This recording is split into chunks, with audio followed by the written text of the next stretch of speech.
Fala, turma, acho que agora vai dar certo.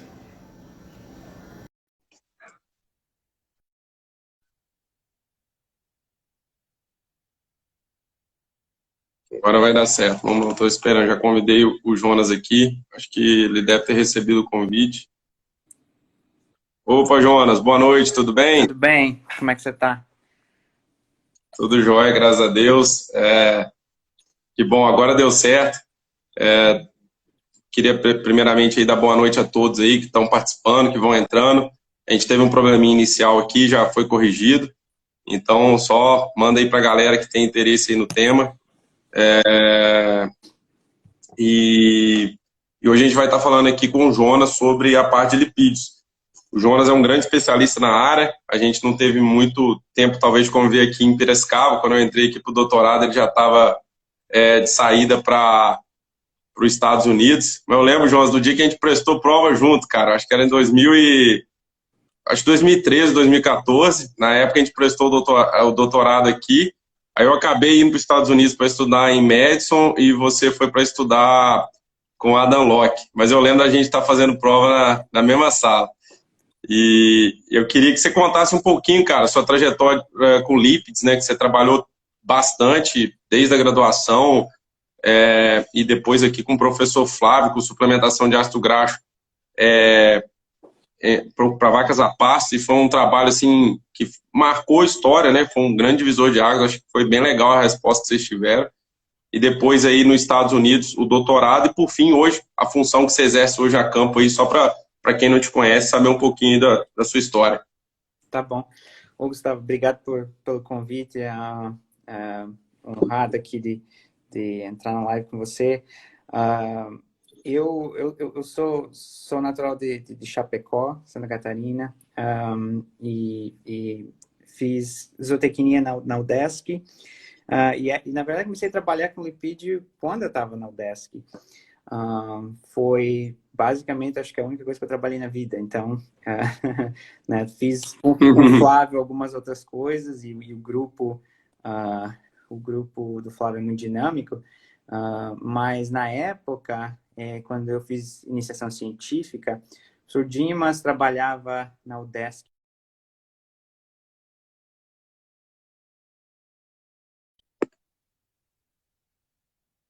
E você está conseguindo ver eu?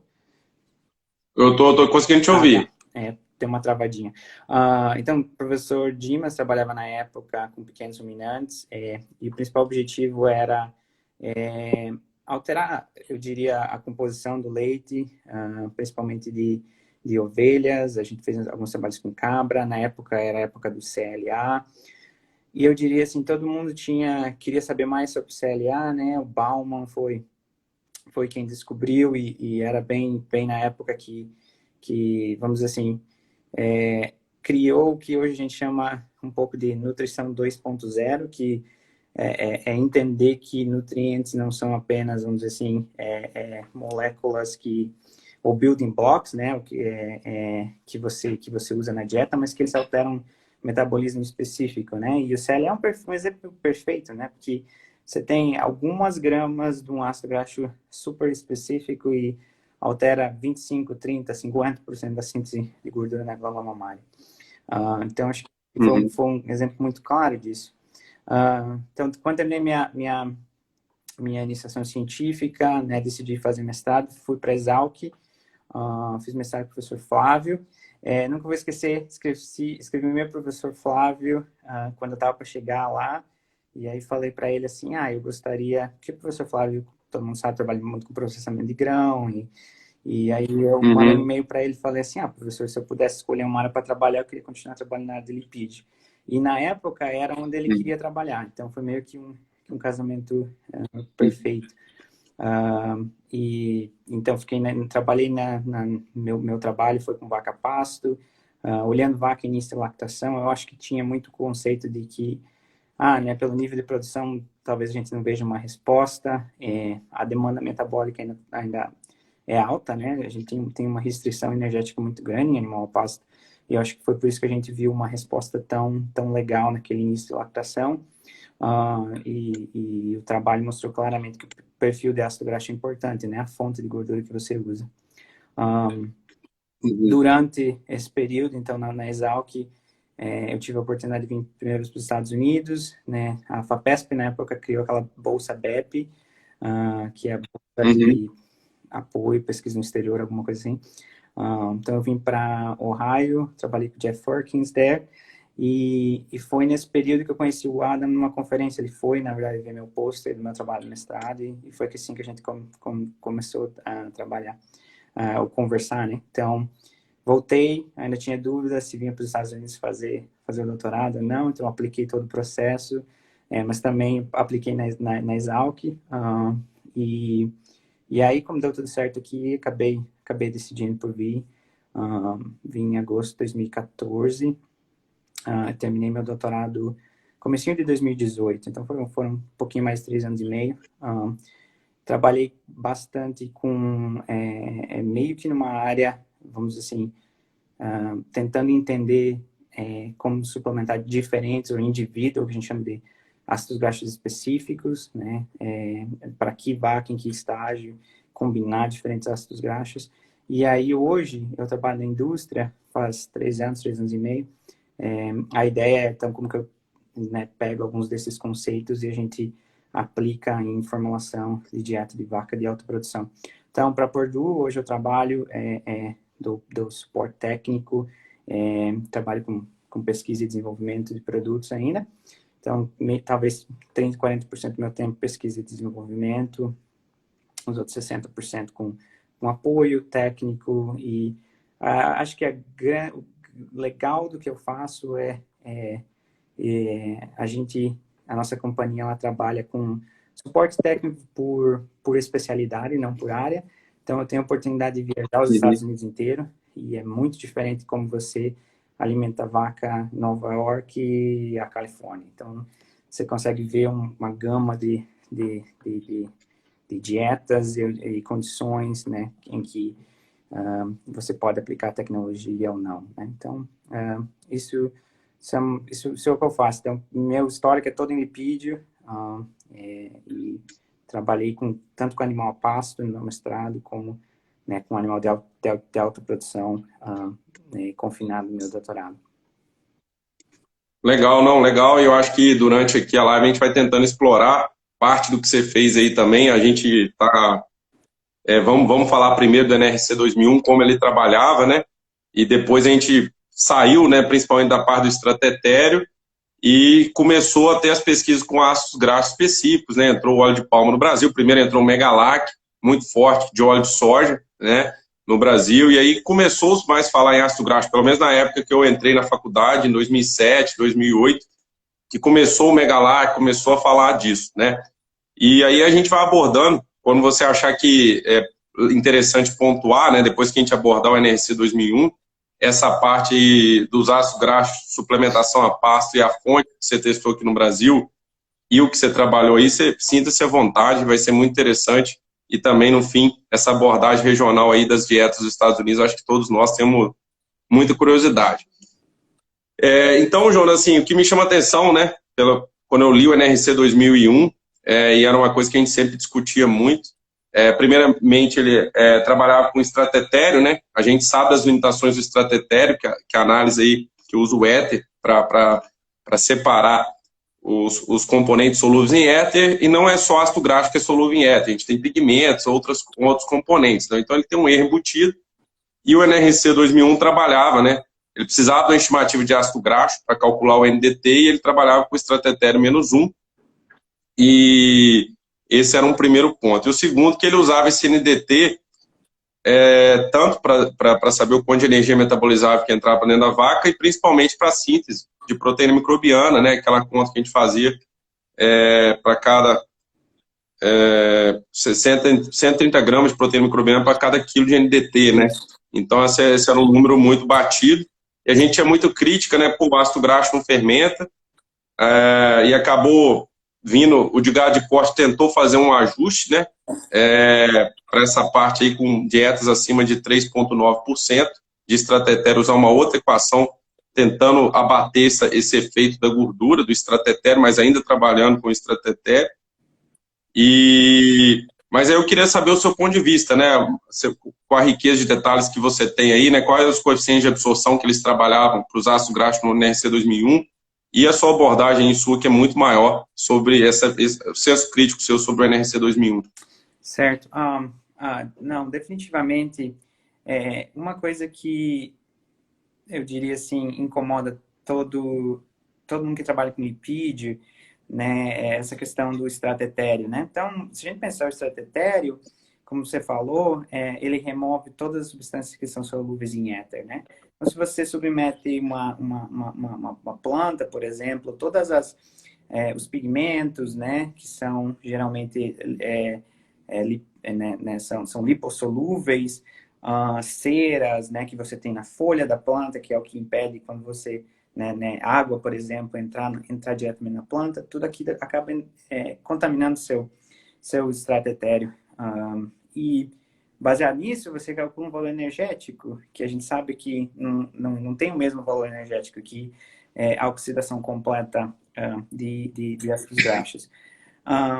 Então, eu diria que nos últimos 10 anos isso já foi muito batido nos Estados Unidos.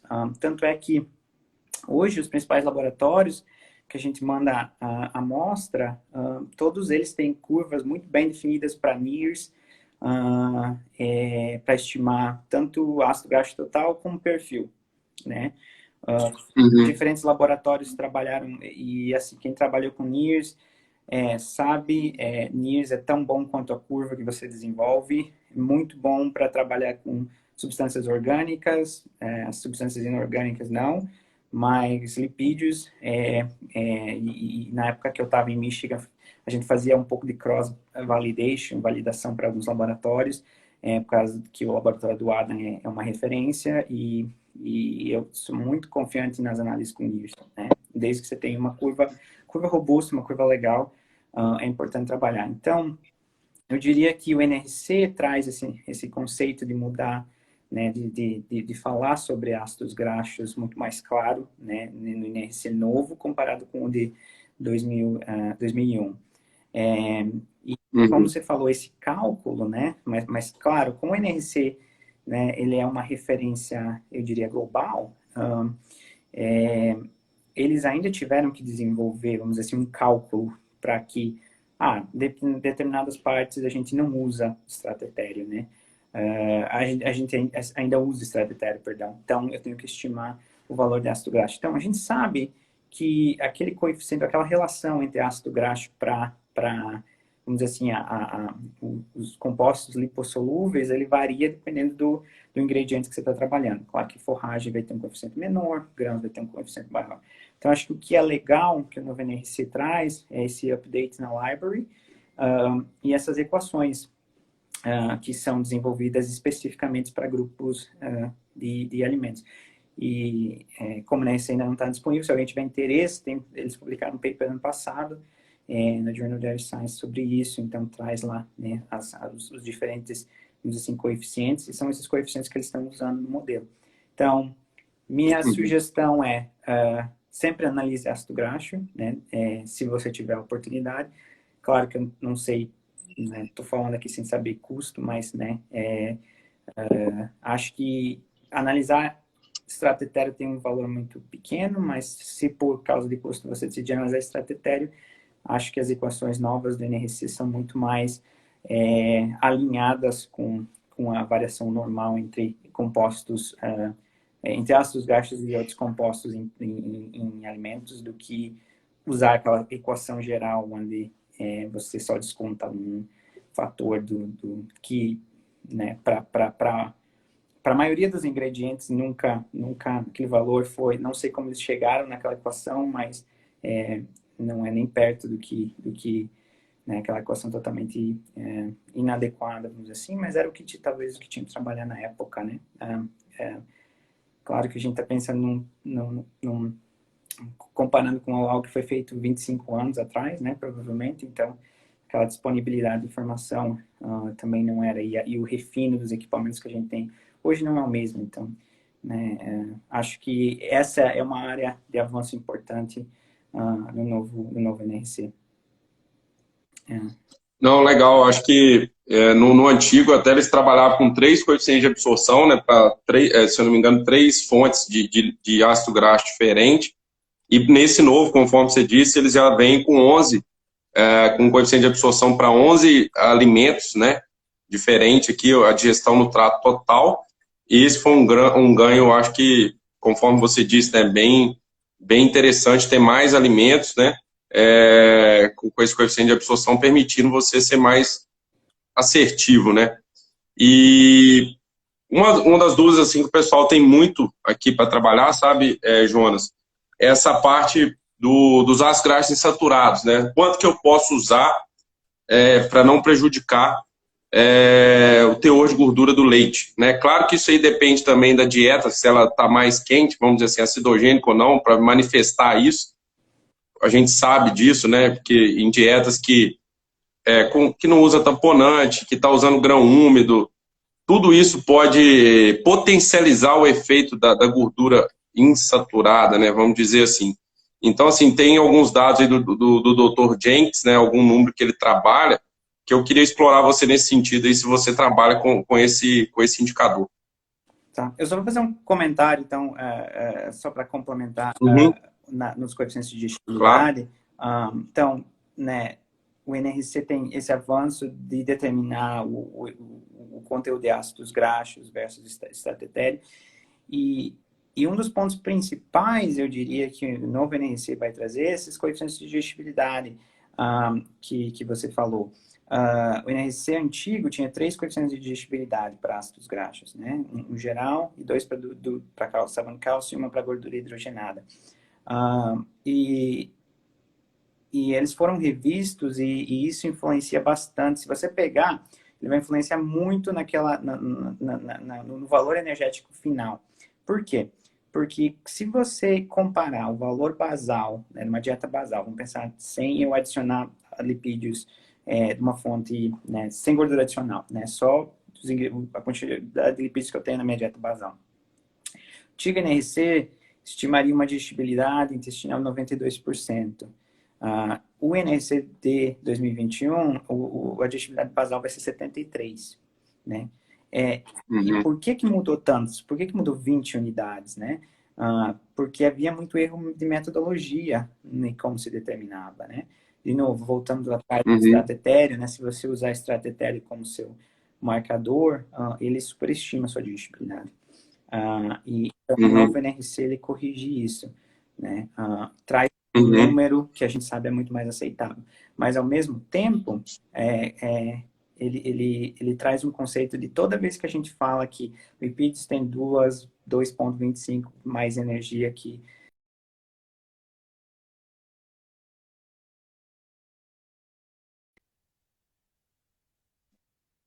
comparando, né? Você está comparando com amido, né? Com digestibilidade do trato total é maior do que a digestibilidade total de lipídios hoje. Então, apesar de ser mais concentrado, a gente vai ter uma diferença nesse cálculo energético final. E aí, como você falou, eles criaram 11 coeficientes e eles são baseados em 2 fatores: perfil de ácido graxo. Então, a gente sabe que tem ácidos graxos que digerem melhores do que outros, e alguns fatores, eu diria Uhum, assim, físico-químicos do suplemento. Então, a teor de triglicerídeo, a composição, vamos dizer assim, daquele lipídio. As falhas que eu vejo no modelo, e que não teve um jeito deles arrumar, é que ele é um modelo estático, né? Se você tiver uma dieta com 3% de lipídio, uma dieta com 5% de lipídio, ele vai usar o mesmo coeficiente de digestibilidade, onde a gente sabe que, na verdade, uhum, não funciona assim, né? Para cada nutriente que a gente trabalha.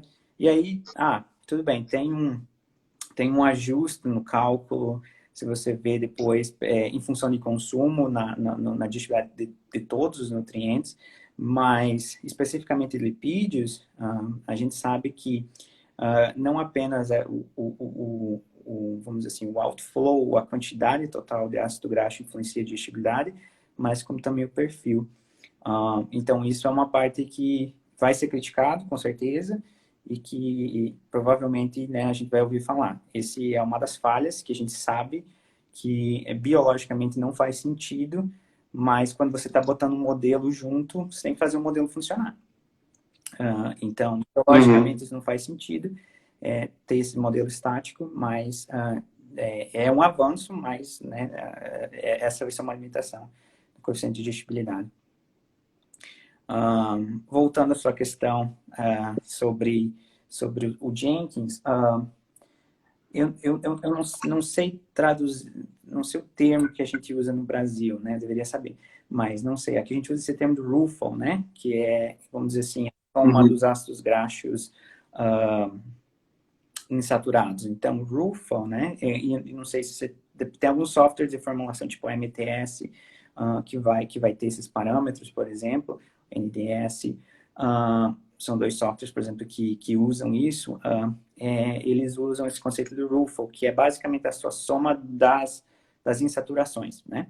Então, ele pega o seu C18.3, seu C18.2, seu C18.1 e ele bundle no número, né? Então, você tem um número. E o Jenkins trabalha com esse conceito que você, acima, vamos dizer assim, de 2% da dieta, ou numa vaca comendo de 20 a 25 quilos, não deveria passar de 500 gramas de RUFO, você começa a entrar, vamos dizer assim, no fator de risco. E eu diria que, de maneira geral, é um número que eu olho, né? Mas, para mim, o que é mais importante é entender o seguinte: bom, o efeito potencial que você tem desses ácidos graxos insaturados depende de qual lipídio eu tô trabalhando. Porque o C18.2, ele tem muito mais potencial de causar problema do que o C18.1 e o C18.3. Então, eu posso ter um valor de RUFO de 500 e um valor de RUFO de 450 e ter problema com 450 e não ter com 500, entendeu? Eu acho que é isso que a gente está trabalhando com algumas equações agora. Eu acho que a gente deveria criar uma equação onde você pesa o coeficiente de cada ácido graxo de maneira diferente. Porque, apesar do C18.1 e o C18.3 serem, vamos dizer assim, risk factors, eles não causam, se você pensar em termos de biohidrogenação, né, eles não têm um efeito direto, eles têm um efeito indireto. Mas se o C18.2 tem um efeito direto. Então, se você pensar, tem um outro fator que é importante, que é pensar a forma com que aquele lipídio está disponível. Então, é muito diferente se eu tenho uma dieta, pense no meu concentrado, eu vou lá e boto 2% de óleo de soja, onde aquele óleo está disponível de maneira rápida, e os micro-organismos têm que trabalhar aquilo de uma forma rápida. Eu posso ter o mesmo conteúdo de lipídio num grão, tipo num grão de soja, ou num grão, um caroço, por exemplo, caroço de algodão é um bom exemplo, onde, apesar de eu também ter uma quantidade alta desses lipídios insaturados, pelo fato de eu ter um tempo para os micro-organismos ter acesso àquele lipídio e ter tempo para trabalhar aquele lipídio, eu tenho menos problema. Então, isso é um fator importantíssimo, a forma do lipídio. Então, o que eu geralmente olho é o seguinte: tem um valor de corte, né? 500 gramas, eu diria, para vaca 20 a 25 quilos. Vacas de alta produção que eu trabalho aqui, a gente usa 600, 650, né? Porque são animais comendo 30, 32 quilogramas de matéria seca.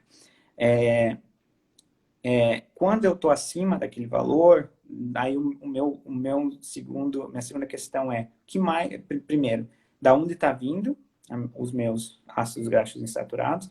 Então, se eu tenho fontes que eu sei que vão liberar ácido graxo de maneira rápida, bom, então talvez eu tenha que botar o meu pé no freio. Se eu tenho muito amido fermentável, né, talvez eu tenha que ou reduzir, né, mudar a forma de amido, eu posso trabalhar com o mesmo nível de amido, mas alterar minha fonte, alterar meu processamento. Posso trabalhar com alguns aditivos que compensam, né, essa mudança em fermentação ruminal. Então, eu uso como um parâmetro para guiar se eu vou olhar outros fatores diretamente ou não, né? Então, acho que é importante. O Jenkins traz um bom um bom conceito, mas eu acho que a gente tem que refinar o conceito e talvez desenvolver algumas recomendações mais específicas. Eu particularmente acho que a gente deveria olhar C18.2, né? Eu olho C18.2, eu tenho um valor empírico, né? Se eu estou acima de 1,2% na matéria seca de C18.2, eu começo a ficar preocupado. Mas também trabalho com dietas, né? Com fontes, né, dietas, vamos dizer assim, onde eu trabalho com mais forragem, menos amido, fontes de lipídios que estão trazendo esse C18.2 que funciona legal, né? Então, então é um guia, mas o conceito de RUFO, eu diria, assim, nos próximos anos provavelmente vai ser revisto. Acho que o C18.2 é o melhor indicativo. Acho que tem gente trabalhando com isso. Acho que vai ser o melhor indicativo. Não, legal. Acho que esse é um número aí que pelo menos eu desconhecia. Eu acho que todo mundo que está assistindo aqui, por mais que seja empírico, vindo de você que é um cara que tem muita vivência, pelo menos para a gente ter um norte, né, de C18.2, já dá para pelo menos ter acima de 1,2, cara, toma cuidado, né? Então, interessante você falar isso. Acho que, pô, valeu demais suas observações, essa parte aí como que tá essa gordura, né? A forma que ela tá, né? Ela tá super disponível, né? E é bem isso que você falou. Você pode ter o caroço de soja integral, ele grosseiramente moído e o óleo de soja, né? Então, cada um desses vai liberar, né, o ácido graxo dentro do rumen de uma maneira diferente, a uma taxa de liberação diferente.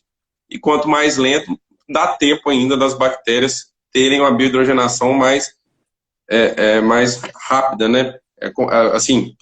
Ela consegue biohidrogenar e lidar com aquele ácido graxo. Fazendo um resumo, né, para quem chegou aqui agora, né, o Jonas comentou primeiro, né, que a biblioteca agora do NRC 2021, você tem ácidos graxos e ele está tendo uma experiência muito, vai ter como você adicionar isso quando sair o programa, e você tem essa questão que ele falou que eu achei bem legal, que o NIRS está tendo uma predição legal, né, de prever isso. Era uma coisa também que, para mim, eu achava que realmente tinha que fazer a cromatografia. Então, isso aí vai viabilizar, né, o uso de uma ferramenta mais rápida e mais barata, né. Então, isso aí eu achei muito interessante. E ele fez a abordagem, né, que ele falou que no NRC 2001 a gente tinha 3 coeficientes de digestibilidade, né, um para a dieta total, um para o sabão de cálcio, né, e outro para gorduras hidrogenadas. E nesse novo a gente tem para 11 ingredientes, e esse número foi gerado baseado no perfil de ácido graxo e também em características físico-químicas, né. Então, nesses dois parâmetros. E uma coisa que ele achou, que ele destacou, que eu achei muito interessante, que o modelo é estático, ele talvez não faça sentido biológico, pelo sentido que à medida que você aumenta a inclusão de ácido graxo, o coeficiente de digestibilidade se mantém, né? Talvez a gente testando isso nas dietas, a gente tem que testar para ver como é que isso vai agir, mas de antemão isso não faz muito sentido biológico. E ele falou que na modelagem tem uma correçãozinha lá, e por isso que tem que ver e testar o modelo para ver se vai ajudar nisso aqui, né, Jonas? Porque às vezes se ajusta pelo consumo, né? Não sei se você já, na sua live, você já trabalhou com o capítulo de energia. Acho que o capítulo de energia é interessante porque eles basicamente estão saindo do modelo do TDN, né, do NDT.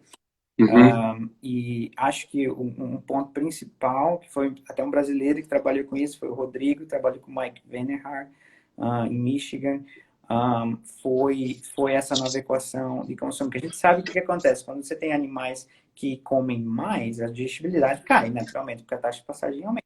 Né? Então, o que eles viram é que o NRC 2001, ele tinha um desconto muito grande para aquele coeficiente de digestibilidade, né? Então, eu acho que o valor que eles chegaram é 3 vezes menor, aquele slope, né? Aquele desconto em digestibilidade, né?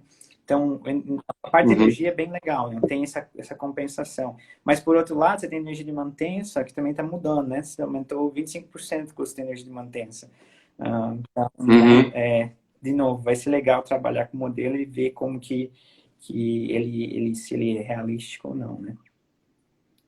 Não, legal você falar do Rodrigo, até dessa parte de energia, que é uma pessoa legal para eu chamar. Eu não tinha a gente não conseguiu cobrir essa parte, mas a gente chamou o Danilo, que trabalhou em Michigan aí, com o Mike Allen, para falar de consumo, Tá. o Ferrareto para falar de carboidratos, Isso. o professor Marcos Marcondes falou de cria e recria, né, desse capítulo. Você está abordando a parte de gordura, a gente tem a Virginia que vai falar de microminerais, que trabalha na Micronutrients, e a Veridiana na parte de proteína. E tivemos o professor Marcos Neves, que ele fez um overview de tudo, né, da opinião dele de todo o modelo. Então, vai ser bem bacana. Eu vou trocar ideia, ver se eu consigo contar do Rodrigo, que essa parte de energia ficou bem legal. O Rodrigo trabalhou, a tese dele foi em volta do NNC, Michigan, trabalha para a Fibro agora, na Califórnia. Ele desenvolveu a equação geral de consumo, não a equação que o Danilo, aquela nova equação que leva feed factors, né? Mas a equação geral que leva só animal factors, foi o trabalho do Rodrigo, e um dos capítulos dele foi esse desconto em digestibilidade, que é muito legal, vai fazer muita diferença na parte de energia. Não, legal. Legal. E partindo assim, o Jonas, que tem muita pesquisa, né? Que a gente viu aí bastante coisa. Até o Zé Maurício continua trabalhando muito aí com o professor Adam Locke. Eu vejo, ele sempre fala que você acompanha bastante. A gente falar um pouquinho dos efeitos dos ácidos graxos em particular, né? Primeiro eu vou abordar assim o tema consumo e digestibilidade de fibra, mas depois a gente pode ir para a imunidade e para a reprodução. E aí eu queria ver o que você... Primeiro nessa parte de consumo e digestão de fibra. O que você tem que falar? O que você tem aí de experiência, né? Com alguns aí que são famosos, né? O C16.0, C18.0, C18.1, que tem mais pesquisa, e outros aí, os de cadeia intermediária. Eu queria que a sua opinião nesse sentido. Certo. Acho que... só gostaria de fazer um comentário no NRC, né? Uma coisa que é interessante, a gente tem que sempre lembrar que o NRC, ele é um modelo de exigência, né? Então, ele não é um modelo de resposta. E isso é uma das coisas importantes que a gente tem que começar a falar. Quando a gente modela a resposta entre exigência, né, e a minha feed library, tem um animal que não responde linearmente, provavelmente. Todos os modelos que a gente vê desenvolvidos, inclusive os do NRC, a maioria são modelos lineares.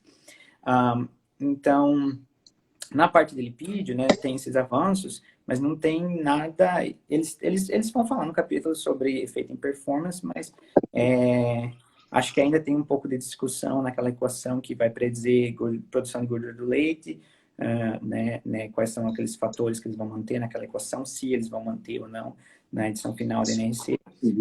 Mas ele vai predizer, né, energia, mas ele não vai ter... Eu teria cuidado em dizer que ele prediz resposta. Acho que o mais perto de predizer resposta é o capítulo de proteína, porque realmente o Mark Hennigan, que foi quem trabalhou com isso, ele levou para um approach diferente, né? Na parte de lipídios, não. Então, o modelo, que nem fala, modelo estático, na sua grande maioria. Sua questão sobre consumo, a gente sabe que lipídios afetam consumo.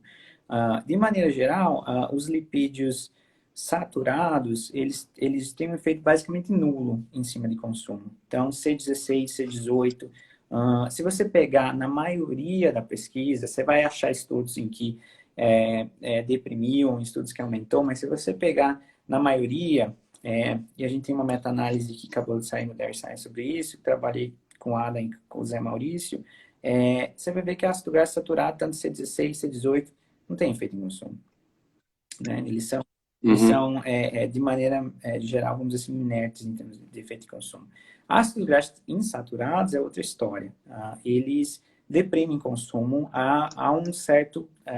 quando o nível aumenta, né? A gente sabe isso, se você pegar... Já no comecinho dos anos 2000, o Mike Allen tem uma revisão bem tradicional sobre consumo. Se você for ver a parte lipídio, ele vai mostrar gráficos no começo. Quando ele apresentou a parte de consumo, ele falou sobre isso, mas eles não modelaram. Principalmente O banco de dados não tinha essa informação, né? Então, eles acabaram deixando de fora. Mas a gente sabe que se eu estou trabalhando com gorduras insaturadas, né, ou com mais gordura insaturada, eu tenho mais chance de deprimir consumo do que gordura saturada, né? Então, esse é um ponto. Segundo ponto, a digestibilidade de fibra. Tradicionalmente, a gente associa fibra e gordura como negativo, né? Se você olhar o trabalho que o Lu Armentano publicou em 2017, ele meio que desmistifica isso, né? Porque, de maneira geral, quando ele quebrou por fontes de gordura, na maior parte das fontes de gorduras não há um efeito negativo em consumo, né? Mas sim, há fontes que deprimem. Claro, se você adicionar óleo de novo, óleo recolhe partícula, todo aquele conceito que a gente sabe, né? Impede attachment, né? Vai afetar negativamente consumo. Outros ácidos graxos que geralmente afetam o consumo são os de cadeia média, tipo C12, C14, que a gente tradicionalmente não tem muito nos ingredientes que a gente trabalha, a menos que esteja suplementando. Então, eu diria que esses ácidos graxos, eles potencialmente deprimem fibra. Mas, de maneira geral, os saturados não. E até insaturados, se eles tiverem uma forma que não tão rápida acesso ou um nível tão elevado, o efeito em cima de digestibilidade de fibra é mínimo, né? Então, fibra é um conceito importante. De novo, eu diria que depende do perfil de ácido graxo. Não só olhar para o meu nível total de extrato etéreo ou de ácido graxo total, mas a fonte, né? Então, claro que se eu estiver trabalhando com fontes muito mais disponíveis, de novo, tipo óleo, né? Óleo vai ser a coisa mais rápida, mais disponível. Eu tenho mais chance de causar problemas do que se eu trabalhar, né, com caroço, com fontes o que eu digo é você dá tempo para a bactéria trabalhar aquilo, né? Ela não gosta de lipídio. Você dá tempo para ela se acostumar, ela vai trabalhar o tempo dela. E assim, o Jonas, é legal essa abordagem sua aí. Eu queria aproveitar, né, para você falasse um pouco aí desse viés aí, que esse NRC veio muito com essa pegada de sustentabilidade, capaz de metano, e como os lípidos se relacionam a isso, né? E o que você tem visto aí nesse sentido? Sim, eu acho que nos próximos anos isso vai ser um tópico. Tem algumas batalhas que a gente perde, né? Eu diria que a gente tem que se acostumar e vamos para a próxima. A de sustentabilidade, ela está sobre a gente. A gente pode sentar e discutir, né, realmente qual que é a contribuição para a emissão de gases da agricultura, o que eu acho que é muito menor do que, né, os estudos de alguns anos atrás indicavam, né? Acho que tem um viés como que essas emissões foram medidas, mas há uma percepção, de forma geral, de que a agricultura ela contribui, né? E a gente sabe que tem uma contribuição. Eu diria que nos próximos anos, principalmente no mercado global, a gente vai ter uma pressão grande por focar em indicadores de sustentabilidade, né? E emissão de gases, principalmente metano, é um dos tópicos. Isso não vai vir, eu diria, como, vamos dizer assim, uma escolha das fazendas, mas provavelmente quem compra leite, por causa dos mercados que a gente está competindo hoje, vai ter que começar trabalhar isso, né? Então, nos Estados Unidos, claro, Biden está puxando forte essa política e tem, né, vamos dizer assim, nos últimos 10 anos há uma corrente muito forte de adequação a esses parâmetros. Alguns estados, aqui nos Estados Unidos é mais, vamos dizer assim, a gente vê isso mais de maneira mais clara, né? Principalmente nos estados mais populosos, eles são mais preocupados com esses conceitos. E uma coisa que a NRC vai trazer, né, são essas predições para a excreção de nutrientes, né? E uma delas vai ser a excreção de metano. Então, a equação de excreção de metano, que eles acabaram escolhendo, ela vai...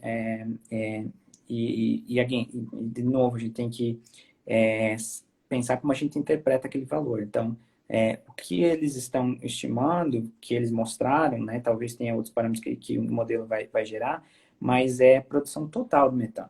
Certo? Então, quando você estima a produção total de metano, claro que digestibilidade de fibra, apesar de ser uma coisa boa para o animal, ela tem um efeito ela tem um slope positivo, ela vai contribuir para a emissão de gases, né?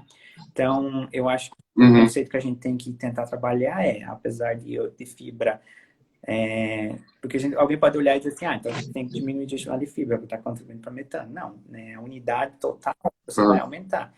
Talvez as unidades que a gente tem que começar a trabalhar metano por unidade de leite, metano por unidade de sólidos do leite, né? Então, acho que são parâmetros mais reais, mas digestibilidade de fibra é um, e o segundo é o teor de lipídio na dieta, né? Então, lipídio, na verdade, tem um coeficiente negativo.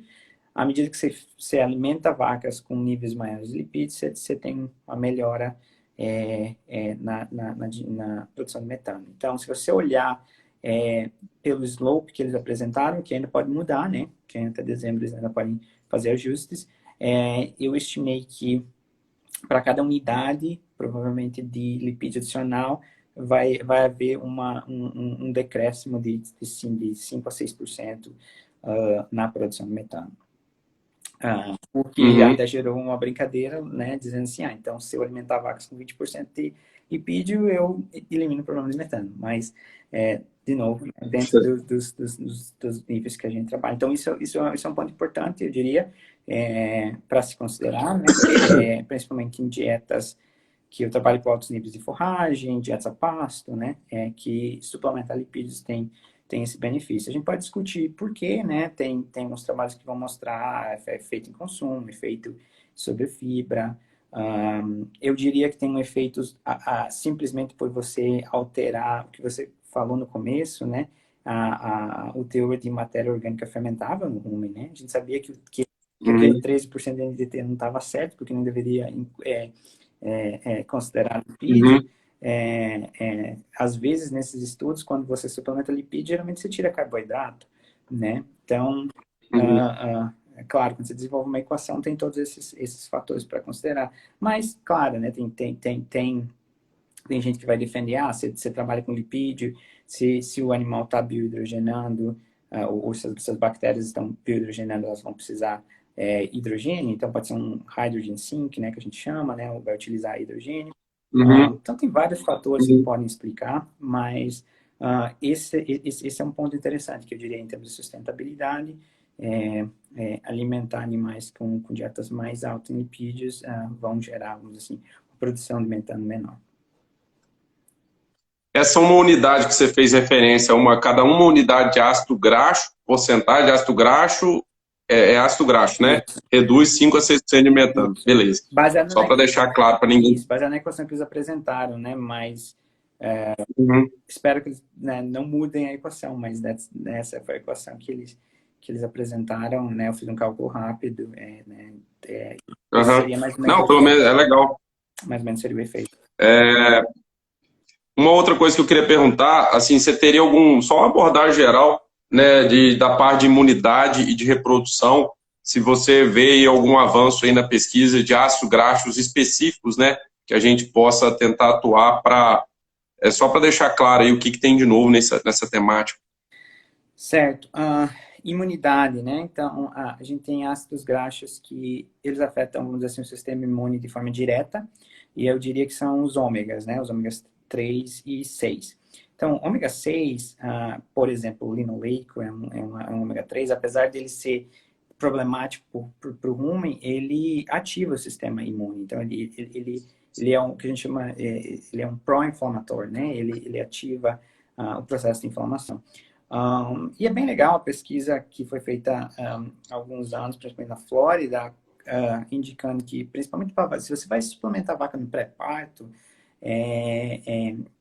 ter mais ácidos graxos de ômega 6 melhora aquela involução uterina e geralmente você tem, vamos dizer assim, uma resolução mais rápida daquele processo inflamatório e gera um efeito positivo em reprodução. Então, eu diria que ômega 6 seria um tanto para a vaca de leite como para a vaca de corte, né? Talvez naquele final de gestação seria interessante considerar, principalmente se isso é uma área que você precisa melhorar seus índices reprodutivos. No início da lactação, é o contrário, né? Então, você tem uma resposta imune muito alta. E às vezes, quando a sua resposta imune é exacerbada, isso que eu achei importante falar, né? É bom que o animal tenha uma resposta imune, senão ele morreria, né?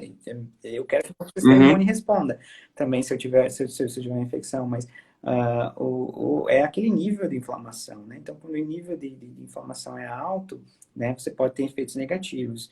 E aí, os ácidos graxos ômega 3, que nos Estados Unidos, por questão da legislação, a gente pode usar óleo de peixe, né?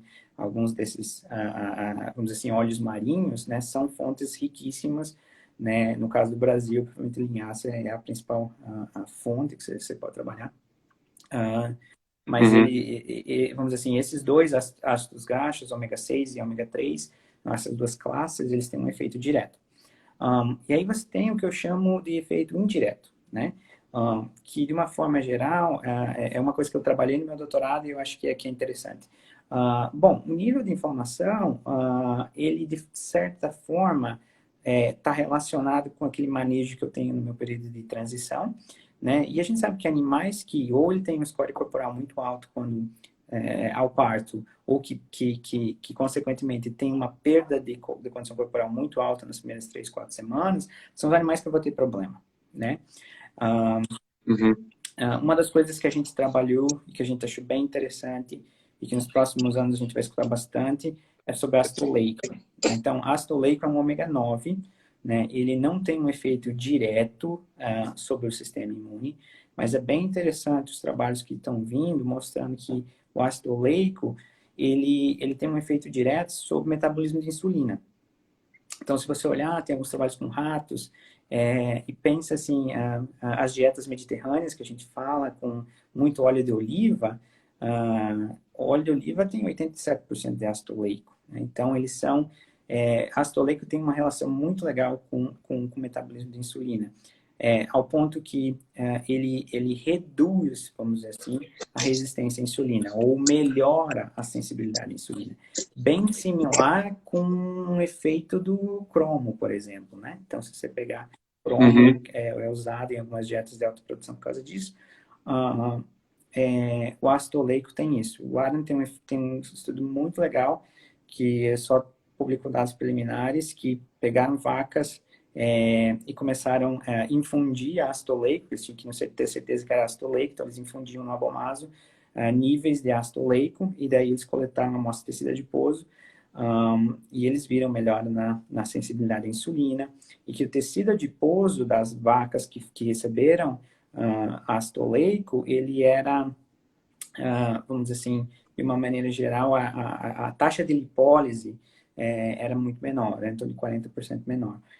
E isso vai de encontro com alguns estudos que eu fiz com vaca de início de lactação, que quando a gente alterou essas relações com ácido oleico, aumentando o ácido oleico principalmente nos primeiros 60 dias, a gente tinha um aumento mais rápido de consumo, as vacas tinham um pico maior de produção, e eu acho que é tudo interligado, né? Você tem um ácido graxo que tá modelando aquela resposta à insulina. Se o meu tecido adiposo ele está menos prone a liberar lipídio, aquele efeito sobre consumo, né, que geralmente acontece nos primeiros 3, 4 semanas, aquele efeito hipofágico, os ácidos graxos é reduzido, e aí os animais começam a comer mais rápido, e como consequência o que a gente via também era uma menor perda de peso corporal, né? Os animais sempre vão... A vaca de alta produção sempre vai perder peso.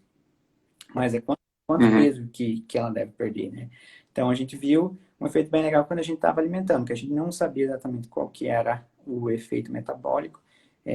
O Adam está trabalhando com isso, ele tem um grant federal agora para trabalhar, principalmente para ver mecanismo, e eu acho que a gente vai escutar muito nos próximos anos. Então, eu diria, em termos de imunidade e saúde, o que eu vejo, assim, geralmente suplementar ômega 6 e ômega 3, em algumas condições, né, e agora que eu trabalho na indústria, é tudo em cima da ponta do lápis, né, quando você trabalha eu brinco, quando você trabalha na academia, você não pergunta custo, você não pergunta, né, você quer saber, você está interessado em resposta, né. Quando você começa a trabalhar na indústria, você tem que aprender a fazer conta, né? Então, eu acho que, na maioria dos casos, é caro suplementar ácido graxo ômega 3 e ômega 6, suplementaria em condições bem específicas, em fazendas que eu realmente preciso, mas eu acho que o ácido oleico ele é muito mais barato. E eu acho que ter esse efeito indireto é uma coisa muito mais viável e muito mais aplicado hoje em dia do que, de maneira geral, tentar suplementar, né, alguns desses outros ácidos graxos. Então, para a saúde e imunidade, para mim são ômega 6, ômega 3 e ômega 9, que nesse caso, ômega 9 seria o ácido oleico. Legal, não, muito interessante essa parte aí da sensibilidade à insulina, esse efeito, e com certeza, né, pode ser mais uma ferramenta aí que o nutricionista vai ter para tentar frear um pouco esse balanço energético negativo tão exacerbado que acontece em algumas vacas, né? E, Jonas, já mais caminhando para o fim, tem mais alguma coisa assim, que você gostaria, assim, você falou dessa parte de custo, né? Acabou abordando isso aí no fim, que eu acho que é interessante, porque sempre é uma pergunta que a gente tem aqui no Brasil, né? Até pelo seu trabalho de mestrado, né? A resposta que teve aqui com vaca pasto, suplementação de ácido graxo. E até que ponto, né? Talvez se quiser fazer uma consideração desse projeto seu de mestrado, que eu acho bem bacana, que vaca pasto, normalmente a gente tem uma limitação no consumo de energia, e a ideia foi dar esse approach um pouco a mais de energia, e que foi bem legal. Só que até que ponto você acha assim que aí, claro, você está em dólar, é diferente, né, o custo aí, mas a gente tem que olhar isso, né? Tem que ver essa resposta, se essa resposta vai ser paga por esse sal de cálcio, que às vezes aqui é muito caro, né? Gustavo, talvez eu vou falar uma coisa que vai ser um pouco contraditório, mas eu diria com toda sinceridade que se você quiser suplementar lipídios só pela questão da base energética, geralmente você não tem um retorno positivo. Porque, como eu falei, né, se você calcular numa base de energia líquida, né, o custo do lipídio é muito maior. Né? E aí você pede, bom, mas por que em países como eu trabalho nos Estados Unidos, 80% das vacas recebem suplementação de lipídio? Está todo mundo errado? Não, é porque a gente reconhece esses efeitos específicos que é difícil de modelar, né? Então, eu diria assim, eu sou muito estratégico na hora de fazer recomendações. Primeira pergunta que eu sempre faço quando alguém me pede qual lipídio, por causa do que eu faço, a principal pergunta que me pedem é que lipídio eu devo suplementar e quanto, né? São as duas. E como é que eu vou recuperar meu dinheiro?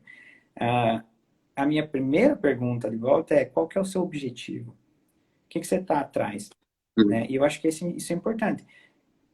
Qual que é o seu objetivo? Por quê? Porque se o seu objetivo é manejar a condição corporal, bom, então você tem que ir para esses ácidos graxos que, né, ou melhoram o seu sistema imune, ou que ou tipo oleico, que tem esse efeito de insulina. Se eu escuto assim, nos Estados Unidos a gente é pago na maioria do país por produção de sólidos, né? Tem algumas regiões que não, mas na grande maioria o produtor é pago por quantos pounds ou por quantos quilogramas de gordura e proteína que ele mandou, né? Existe lactose mínimo, mas é proteína e gordura, né? Então, a gente sabe mensalmente como você é pago, né? Então, produção de gordura é bem importante. Então, uma outra maneira de olhar é assim, eu sou pago ou eu recebo bonificação por componentes no leite, né? Eu quero maximizar quantos pounds ou quilogramas, né? Eu uso pounds porque é a minha linguagem do dia a dia, mas quantos quilogramas de componentes de sólidos você está mandando. Aí eu acho que você trabalha com outros tipos de ácido graxo. Então, é tentar achar aquele equilíbrio em qual ácido graxo você suplementar. Onde você vê a melhor resposta, independente do lipídio que você está suplementando. Vaca em início de lactação, né? Precisa suplementar o período inteiro, ao longo de toda a lactação? Não. Eu acho que, na maioria das minhas recomendações, eu não recomendo você suplementar no período inteiro.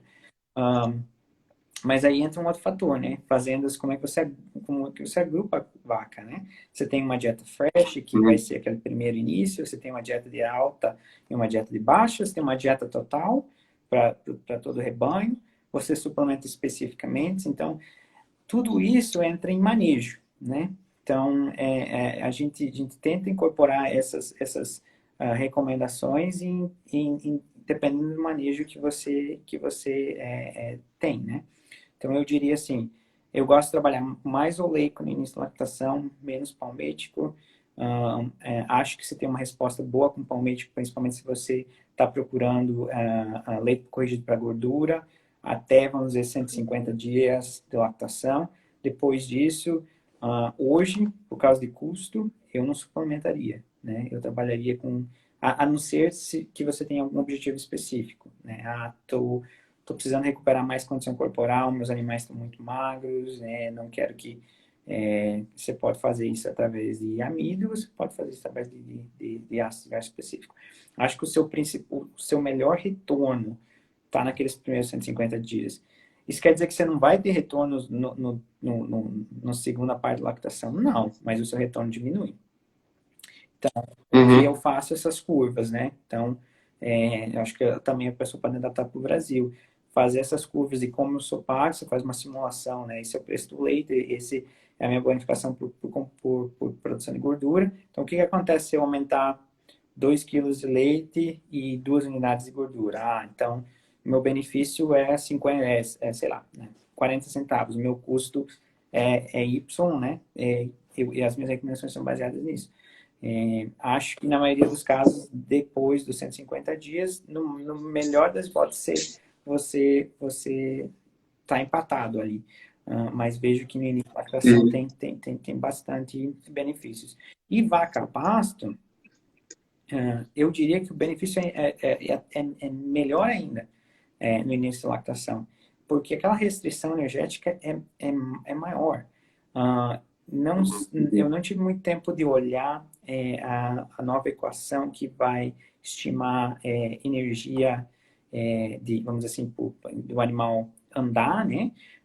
Mas a gente sabe que Uhum. existe um gasto enorme só para o animal, que está em pastejo. Só para o animal achar Uhum. alimento, caminhar naquele piquete. Acho que aquele custo é totalmente uh, underpredicted, ou como é que seria o termo em português? Subestimado. Subestimado.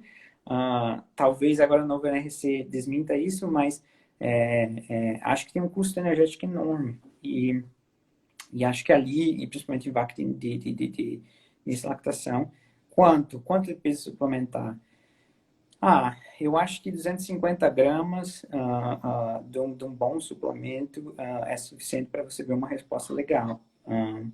Vai depender, eu Uhum. suplementaria mais dependendo se você está em condições mais críticas, né? Talvez ir a 350, 400 gramas, mas geralmente esses são os níveis que eu trabalho, né?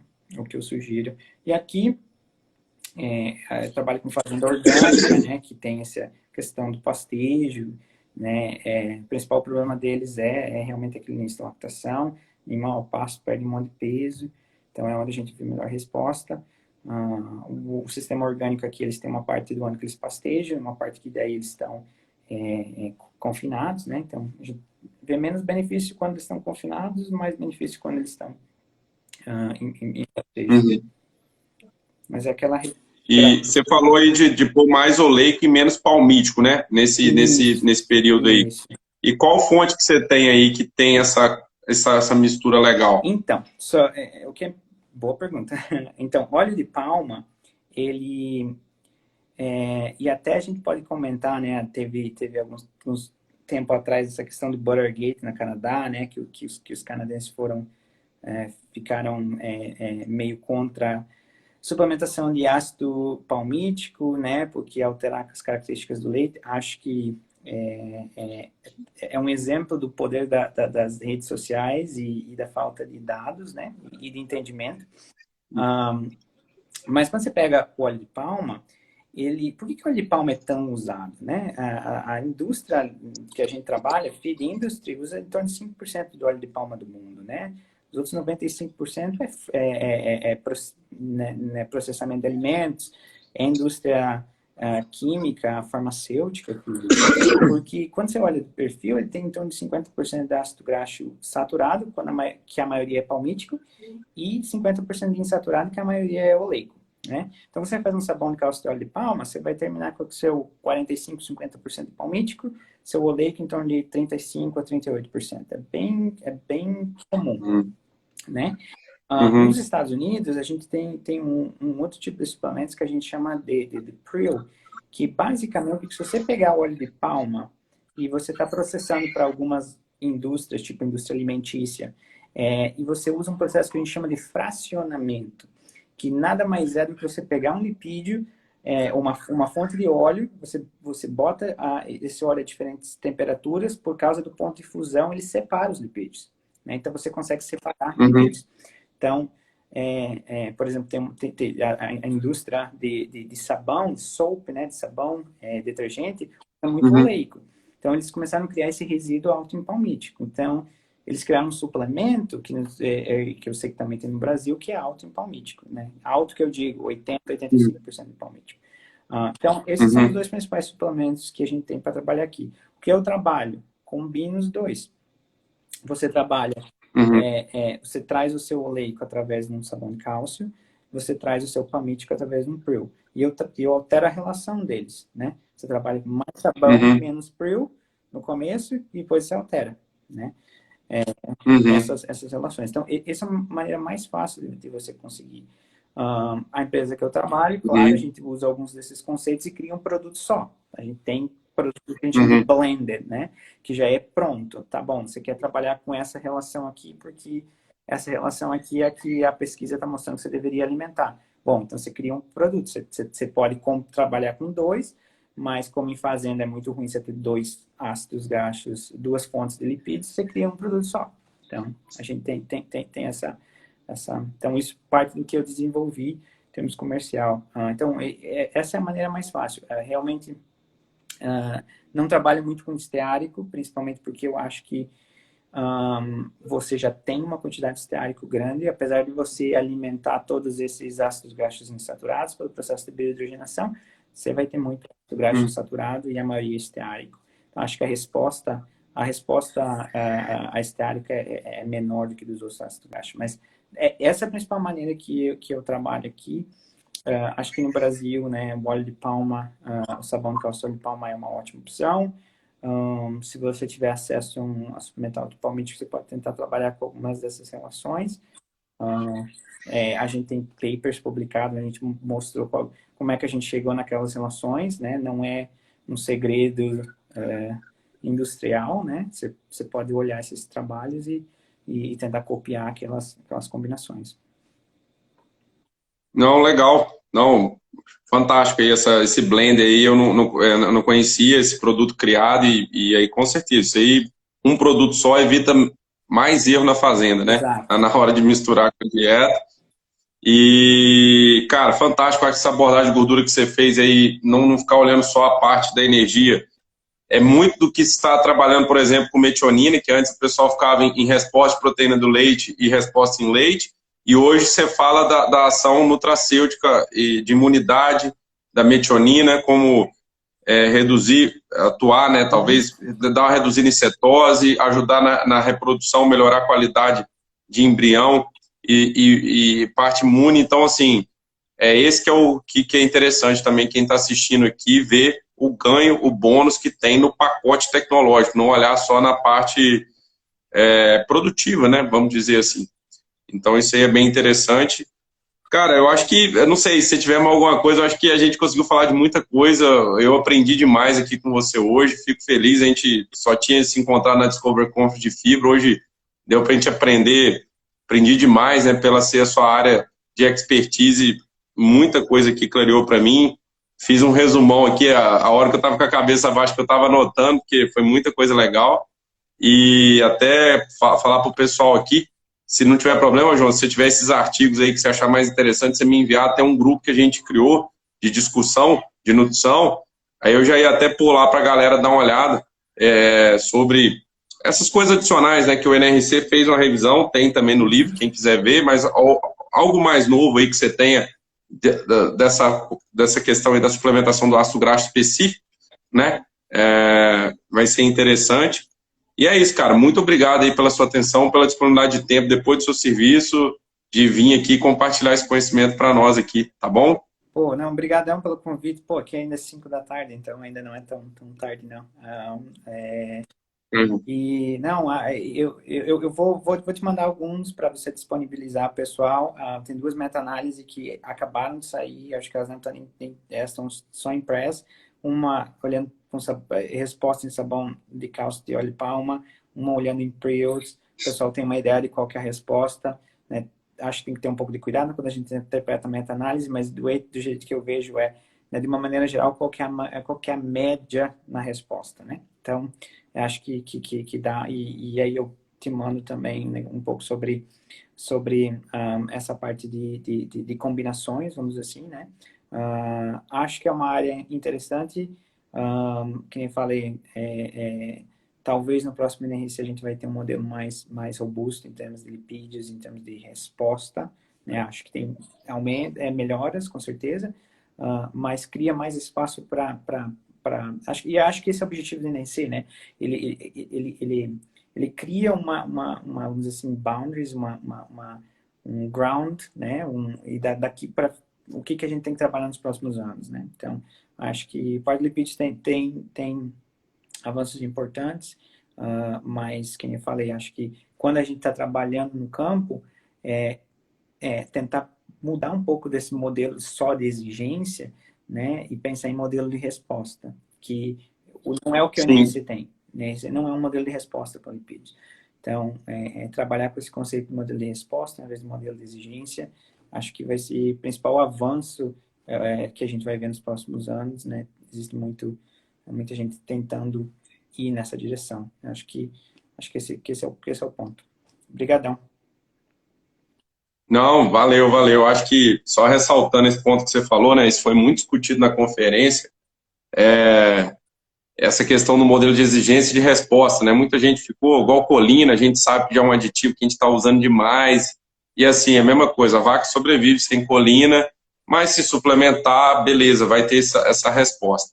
E é legal, eu estou aprendendo demais, cara, isso aqui, fazer esse projeto de estar chamando pessoas especialistas na área, o legal é que ler o livro, beleza, eu ia aprender demais, mas ter o senso crítico, por exemplo, igual você falou dessa questão do modelo estático, talvez eu não ia ter essa pescada, né? Então, assim, cada um, o professor Marcos Marcondes falou lá da parte do KG lá para ganho de peso de bezerra, que eles usaram muito alto, e ele falando, né, dessa questão aí de que o dado de câmera respirométrica não é igual interfere em comparação do abate comparativo. Exato. São coisas que só quem está mexendo, que está na linha ali que vê. Então, assim, para mim está agregando demais. Depois também, se você tiver interesse, está tudo salvo aqui, né? Se você quiser assistir alguma, vai ficar salvo aqui na nossa página. E precisando da gente também, João, a gente está à disposição, cara. Eu agradeço aí a sua disponibilidade e aproveita aí para dar um tchau para a galera. Se você quiser dar um último tchau aí, a gente finaliza aqui. Obrigado novamente. Não, obrigadão. Você acha que a iniciativa é ótima, né? Tá no top da informação importante, né? Tô aberto, qualquer pessoa quiser me contactar aí, se tiver alguma dúvida específica, e parabenizar pela iniciativa. Acho que toda iniciativa em termos de trazer o que é o hot topic do momento, né? O que está sendo discutido é importante, e só assim a gente avança, né? Tanto na ciência como nessa tradução da ciência para a pecuária, né? Aplicação. Obrigadão. E assim, e essa parte também a gente teve a ideia de trazer brasileiros, né? Porque às vezes a gente sabe que tem essa parte do inglês que é um limitante para muitas pessoas que estão na indústria aqui no Brasil, e brasileiros que tiveram na conferência e que trabalharam com aquele tópico, né? Porque aí consegue ter uma abordagem mais legal ainda. Então, a gente está muito feliz. Show de bola, Jonas. Fica com Deus, cara. E até uma próxima, precisando. Estamos à disposição, tá bom? Obrigadão. Valeu. Até mais. Até logo. Vou fechar aqui. Valeu.